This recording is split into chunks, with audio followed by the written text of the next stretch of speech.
Hello, I'm David Hunt and welcome to The Art Hunter. Did I see a beam of light? Was there light shining from the heavens? Am I sitting next to a saintly person who is doing so many amazing things for the community?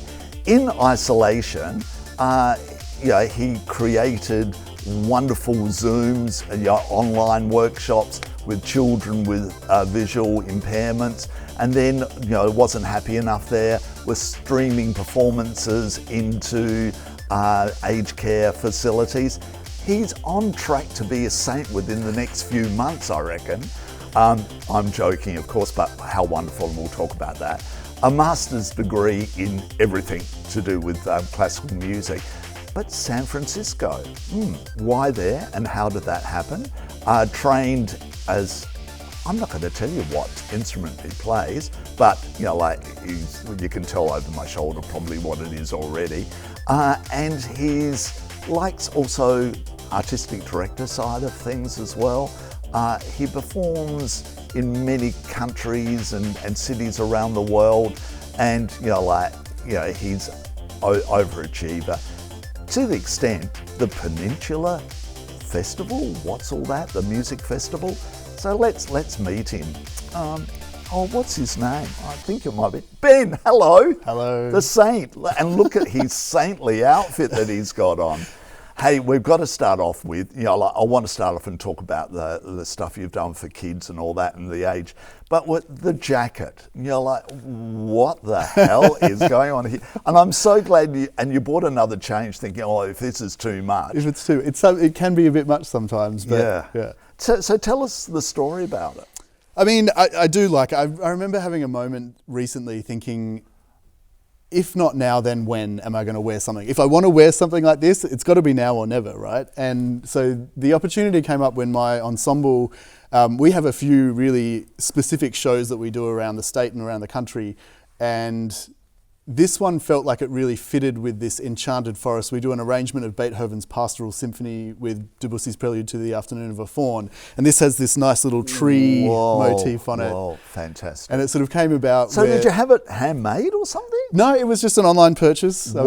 was lucky enough to find this one, and then another one which is even more sparkly than this, that maybe in a bit more of a rainbow kind of vibe, which was for our Planets show. What do you mean Planet Show? Our Planet show is where we take Holst's Planet Suite and we've reduced it for 5 musicians, and we have these projections that a Melbourne-based digital artist has created. And we ended up deciding, okay, we've got these new works by Johannes Gutenberg that are partnered with the Holst. We've got the arrangement of the Holst. We've got these digital projections that are happening.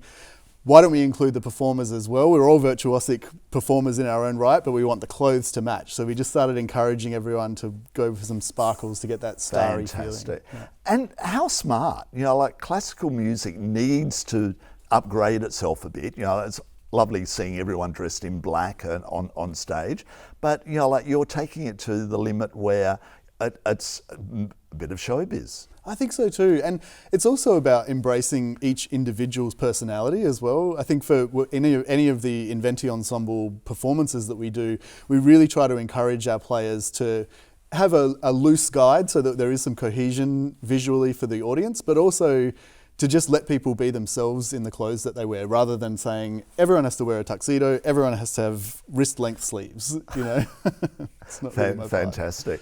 But the one thing that I haven't actually mentioned yet, what instrument do you play? I play the oboe. Now, a lot of people don't know what an oboe is, and when you first look at it, it looks a little bit like a clarinet. Yep, that's usually the most common comparison, and it is very similar. Same family, woodwind family. Yep, of course. Similar colour, similar kind of shape. The biggest thing is that we have a double reed in the top. So like a bassoon, we have a reed that vibrates against itself, Yep. whereas the clarinet or the saxophone, they have one piece of wood that vibrates against the wood itself. Right, Yeah. but why oboe? It's a good question. I ask myself that often. But it was because I went to a special interest music high school, And as part of that, they put us all in a room at the beginning of high school, and they say, you have to pick an instrument. What are you going to pick? And we knew that in advance. And my mum had said to me, pick the clarinet because we've got one in the family. That way we don't have to worry about instrument hire. And so I dutifully put up my hand and said yes to the clarinet when it came along. Yep. But then when they said oboe, something in the back of my head just went, oh, no, that's the one. And I think there was one other person in the room who'd put their hand up as well. And then the rest is kind of history. I picked it and it really resonated with me. Fantastic. Literally. Yeah. I'd been learning piano and singing, and that was all fine, but only when I started playing the oboe did I realise what expressing myself on a music instrument actually meant. Fantastic.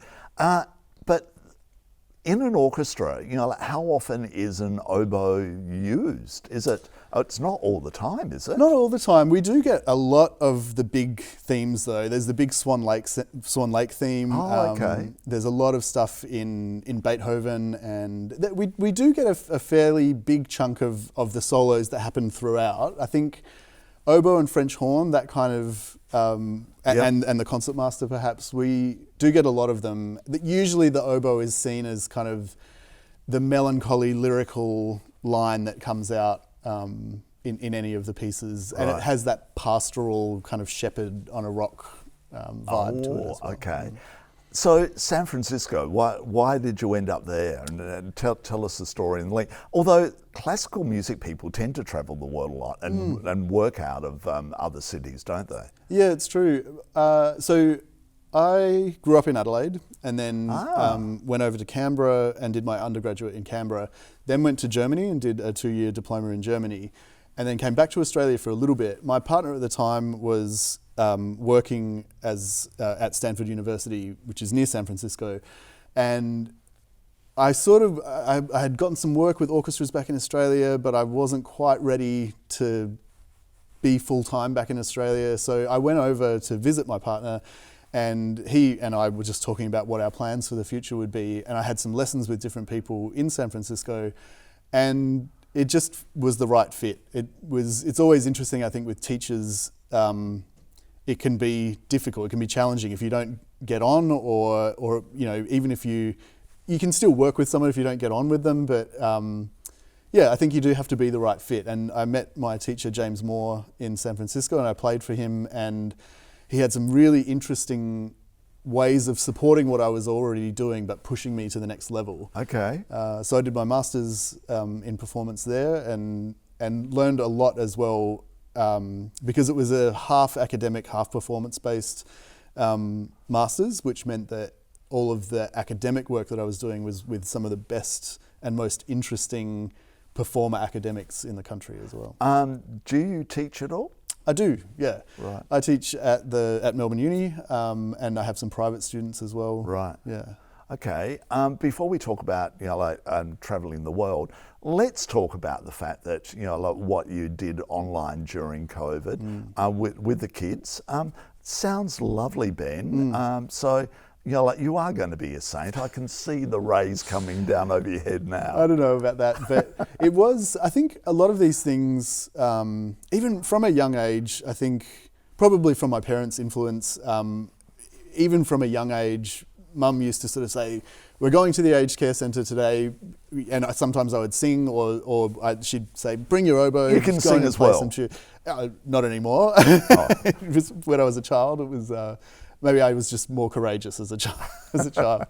But yeah, so, and actually when I reflect on it, kind of all the way through my career and my studies, there's always been an element of going out into the community, and particularly in San Francisco, there was a program there called Music to Go that did exactly that. We'd go into prisons and hospitals and aged care centres, and it would always just be you'd get a pair or a trio of musicians that would just get sent out. And then just along the way through the orchestras that I've worked with as well, they always have an outreach program that I was always more than happy to work with. Yeah.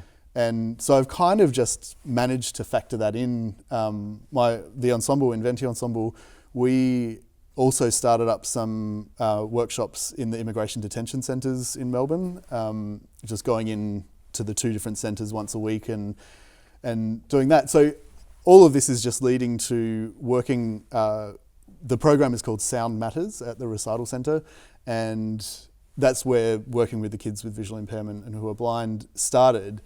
And then, so it was, I think maybe 5 or 6 years ago that we started the program. And then when the pandemic hit, I think for a lot of programs and organisations, it was, I don't want to say easy, but kind of the easy option was to say, well, let's just put a hiatus on this. And in collaboration with the team at the Recital Centre, we just said, okay, let's actually take this to the next level. Yep. And instead of doing 4 a year, let's do them once a month. Let's send kits out to the kids and make sure that they've got something that they can work on. Let's make sure that any of the sessions that we do, the workshops that we do, are not just a bubble of a 1 hour workshop.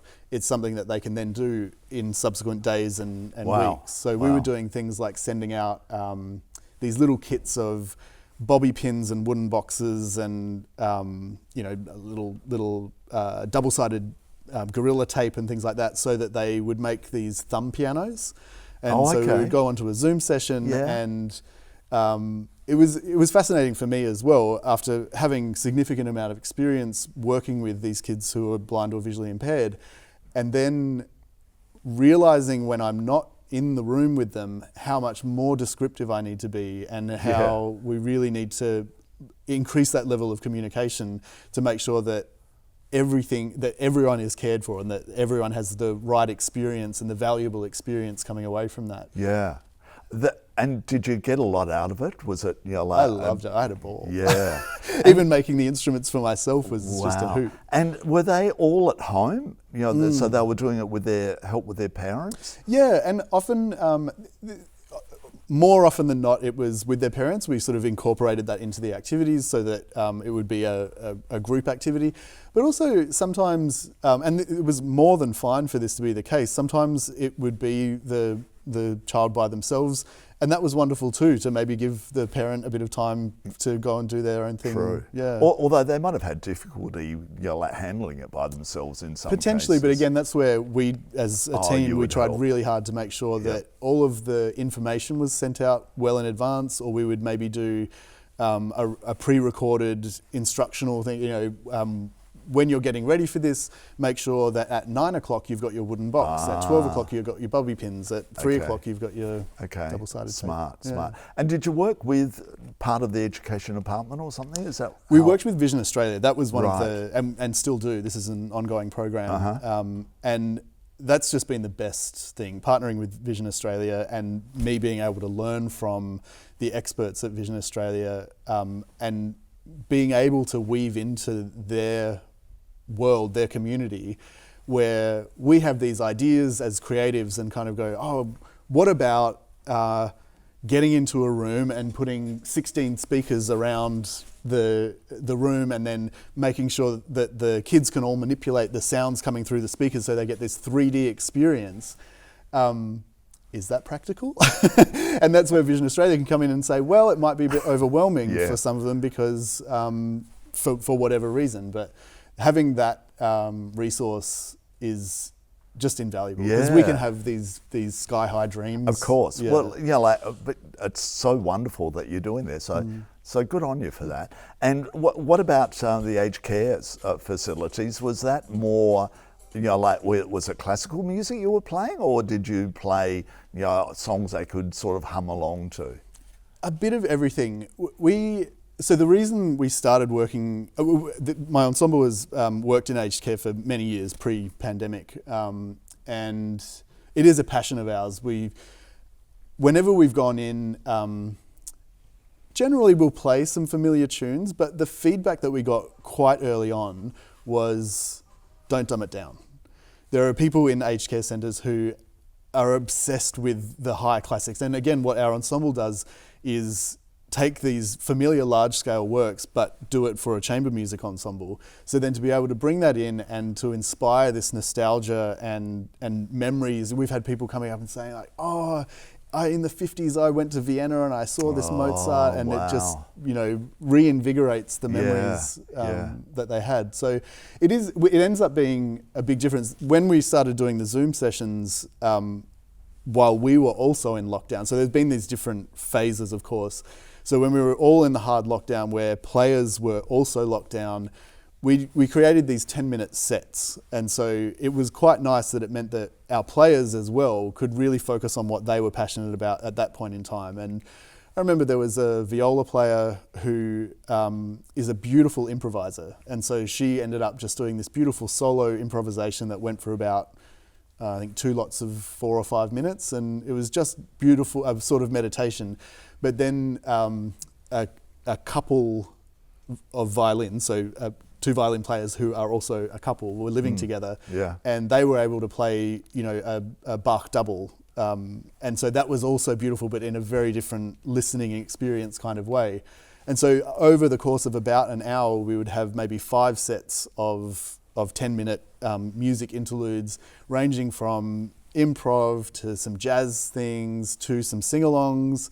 Australian music was always in there. And then we would always have interspersed between it a conversation as well. Something that would actually say, how are you? Yep. What's the weather like? The weather, it's raining here, it's sunny over there. And just to make sure that, because again, the feedback that we got a few times was the live element of it. We could send pre-recorded whatever, but actually interacting with the residents, I think, was what made that project special.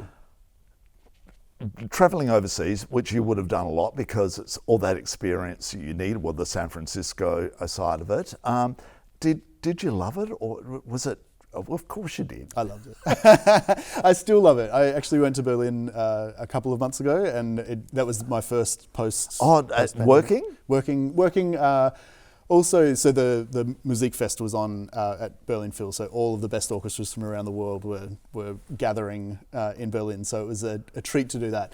It was also planting some seeds for a project that I can't talk too much about for the near future, but stay tuned because that's an exciting one. So it was kind of a laying groundwork kind of trip, networking with some old friends and colleagues, and also just going to see these amazing orchestras. Right.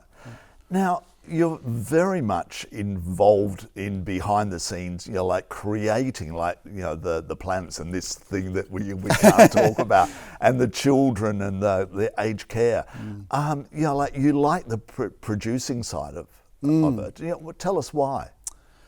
I think there's a huge amount of satisfaction that you can get out of a kernel of an idea that then has to get from that to a huge staged event where hundreds of people are coming along to enjoy it, and the challenges that come up along the way, some of which are incredibly frustrating and I could do without, others of which it's like putting a puzzle together where once you get all the pieces in the right place and it fits, there is a strong sense of, I guess, job satisfaction when you know that it's another step towards this very clear vision, I think, of what we might have. So that might mean, so I run the Peninsula Summer Music Festival, so it could be in terms of over the course of 19 days, what does a festival look like? What's the audience experience? What do we need to do to ensure that along the way people are having this high quality interactive engagement with music making? But it can also be with the ensemble, starting with this idea of we want to create a musical forest. How do we do that? And what pieces do we pick? And what clothes do we wear? How do we make sure that the lighting is the right atmosphere? If we commission a new piece, what composer is going to be perfect to write the piece that is going to complement the other pieces that we're doing? Yeah. So I think it is that journey that I find really satisfying, going from it can just be a conversation with Melissa, my co-director of Inventi, where one day we'll just be saying, I really like Rachmaninoff's symphonic dances. And then that can turn into a 2-hour show with interactive engagement and visuals and lighting and 3D, who knows what. And I think, the fun part is also just how is this idea going to evolve? So let's talk about the music festival down the road here. Why did you pick that part of the world, apart from it being so beautiful? It was, so I was approached. The festival's been going for about 16 years now. And about 5 years ago, they approached me and and asked if I'd be interested in being the artistic director of the festival. And it felt a bit like a no-brainer for me because I had performed in the festival. I had gone down for many of the years of the festival running. And what I had noticed over the course of its life was that it started out as this beautiful niche sort of early Baroque festival where the director, whose specialisation is early Baroque, she would bring people from all over the world to perform on the peninsula. And then over the years it broadened a little bit and a little bit and a little bit. And then when they approached me, I thought, well, this is what I do. I have my fingers in many, many pies, and I perform in jazz ensembles and world music ensembles, and my interest is in that diversity as well.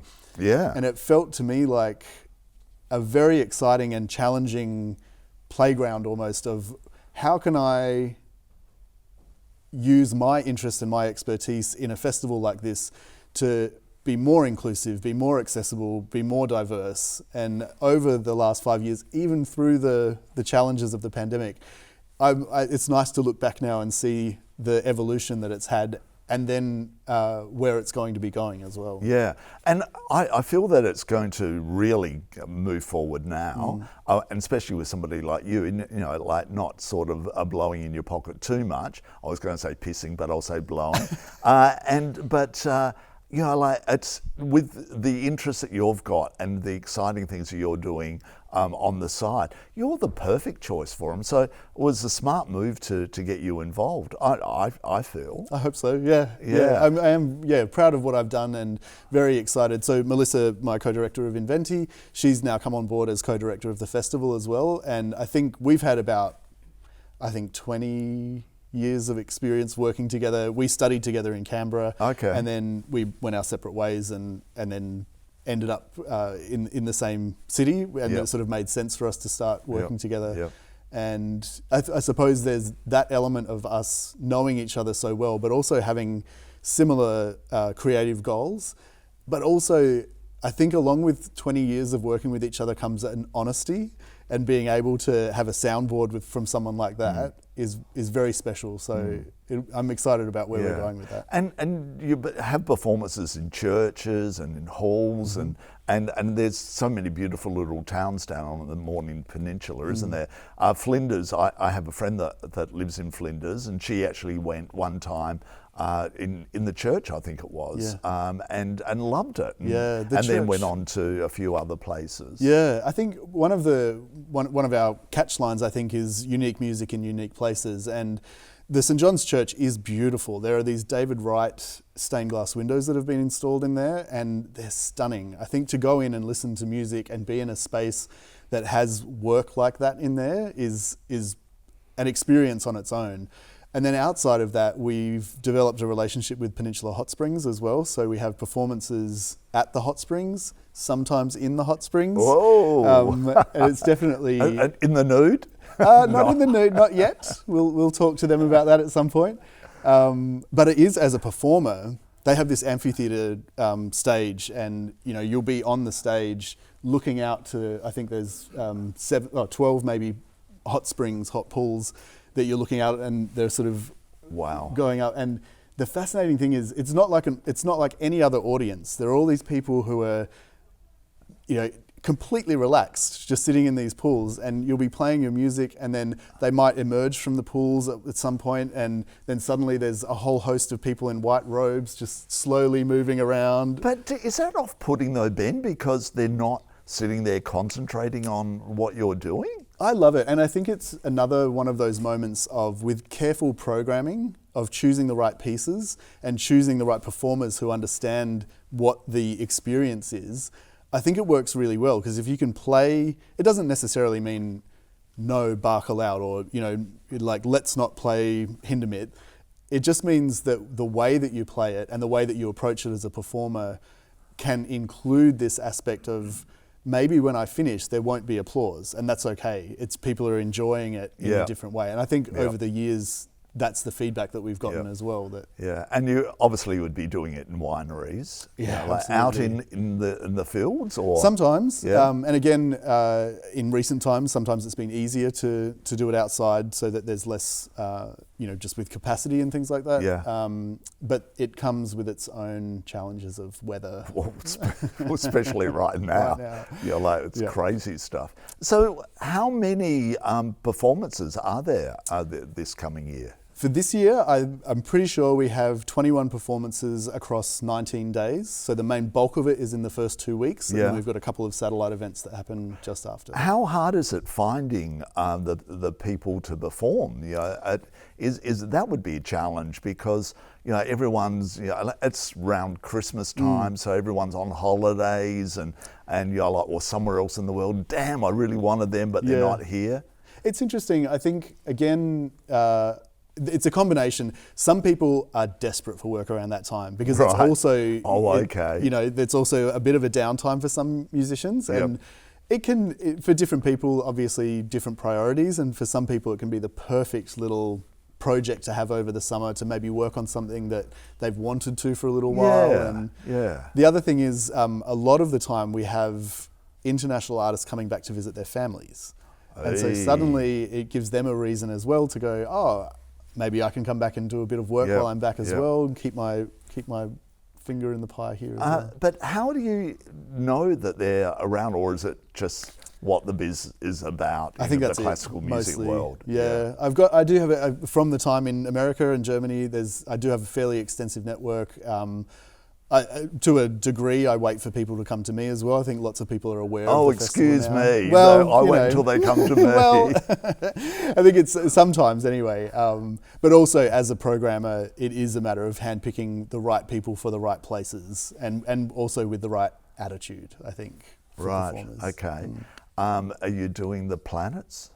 We did the planets 2 years 2 years ago, maybe 3 years ago. You should do it every year. Oh, maybe. Well, there's always. I think in Venti are doing Peer Gynt this year. We're doing a beautiful outdoor Peer Gynt performance, and with that one, we weave through the stories of Peer Gynt through the music. So it's quite because even for me as an orchestral player, when we used to play Peer Gynt all the time, I would sort of play through to me, that's familiar, that's familiar. I had no idea what the actual story of Peer Gynt was about until I sat down with Inventi and we did it. We had this narration mapped out, and suddenly you realise, Morning Mood, which is one of the most famous classical tunes around, which sounds like it might be across rolling green fields, is actually in the desert in Morocco, and that's where it happens in the story. So it's that's part of what I love about what I do as an independent musician. It does give me the freedom to dive right in to that aspect of music making, I think. So therefore, if you play in an orchestra and there might be an opera company on stage,